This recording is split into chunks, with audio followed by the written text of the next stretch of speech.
Le stade Émile Albaut plein à craquer, 8000 spectateurs, les matchs de bienfaisance font recette dans les Ardennes. Jean-Pierre Papin, le capitaine de l'Olympique de Marseille, était le premier surpris par cette affluence exceptionnelle.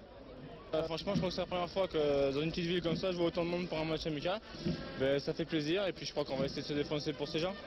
Ce genre de match, vous l'abordez comme un match de charité ou vraiment comme un match où on va jouer sérieusement? Mais d'abord, c'est un match spectacle, c'est sûr, mais en tout, c'est un match de préparation pour nous parce qu'on reprend le championnat la semaine prochaine. Alors, on compte beaucoup sur ce match pour trouver un peu d'automatisme qui nous manque. L'Arménie, c'est quelque chose dont on a beaucoup parlé à Marseille. Il y a beaucoup d'Arméniens là-bas. Oui, il y a beaucoup d'Arméniens et il fallait absolument qu'un grand l'OM fasse quelque chose et bon, ben, on la fasse dedans et c'est tant mieux pour les Arméniens.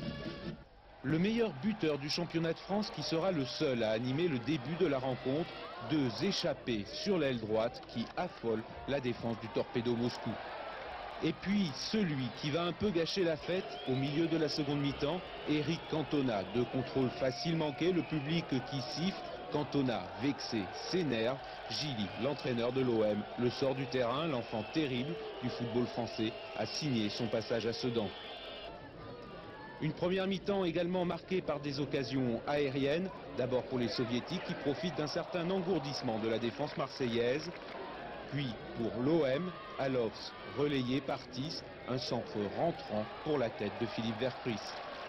Il faut attendre la seconde mi-temps pour voir des buts. Le premier est soviétique, un exploit personnel de Gennady Krilmin, un tir superbe qui trompe Gaëtan Huard.